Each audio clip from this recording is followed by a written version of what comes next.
ल यो काम सुरु गर्ने अब यहाँ चट्ट काटेर काटिसकेपछि यसलाई फेरि देखिन्छ हाम्रो पकुन नयाँ यस्तो।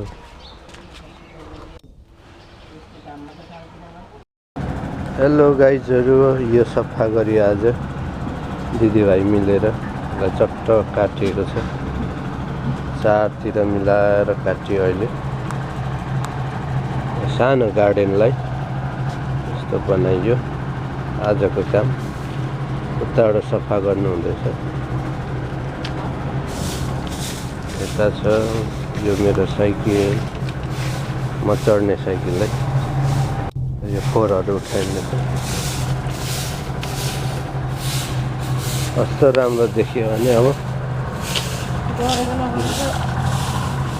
पाछिरीमा च्याट्ट बनाइयो रोड।